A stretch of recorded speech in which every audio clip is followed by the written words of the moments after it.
জুলাই গণ অভ্যুত্থানের বর্ষপূর্তি উপলক্ষে জাতীয় নাগরিক পার্টি দেশ গড়তে জুলাই পদযাত্রা শুরু হয়েছে। এই বিষয়ে বিস্তারিত আমরা জানবো। রংপুর থেকে সহকর্মী শাহ বাইজিদ আহমেদ যুক্ত হচ্ছেন। বাইজিদ, আজ কি কি কর্মসূচি রয়েছে এনসিপির? এই কর্মসূচিতে কারা কারা অংশ নেবেন বিস্তারিত জানিয়ে দেবেন।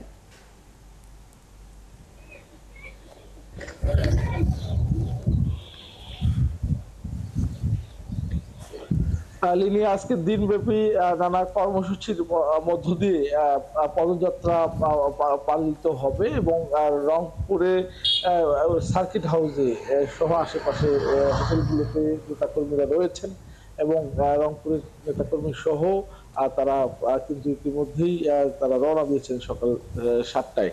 এবং আজকে পথসভা হবে দুটি জেলায়, একটি লালমনিরহাট এবং কুড়িগ্রাম। তারা প্রতিদিনই দুটি জেলায় কর্মসূচি পালন করছে এবং শহরের প্রধান প্রধান সড়ক গুরুত্বপূর্ণ জায়গায় পথসভা করছেন। গতকালকে রংপুর এবং গাইবান্ধায় হয়েছে।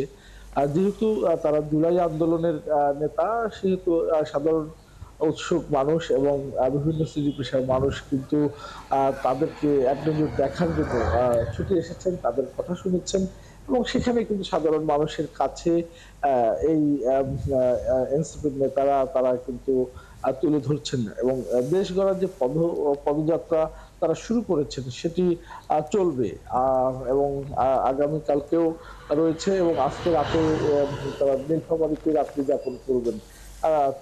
তারা যেটি বলার চেষ্টা করছেন যে শুধুমাত্র ক্ষমতার পট পরিবর্তন করবার জন্য তাদের এই আন্দোলন হয়নি।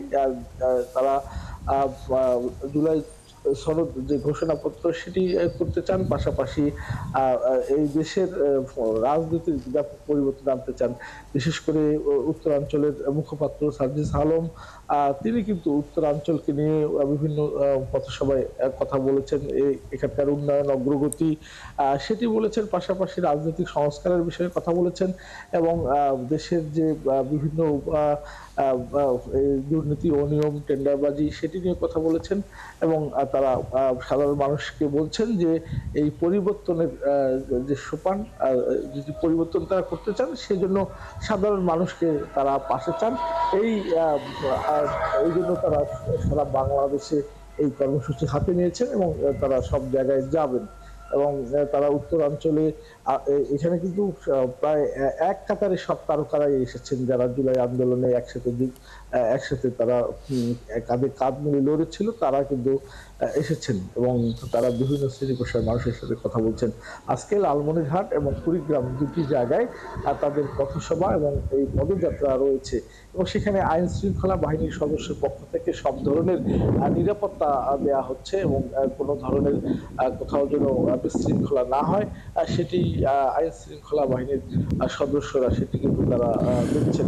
শাহ বাইজিদ, আপনাকে অসংখ্য ধন্যবাদ যুক্ত হবার জন্য। আমরা জানছিলাম রংপুরের খবরাখবর।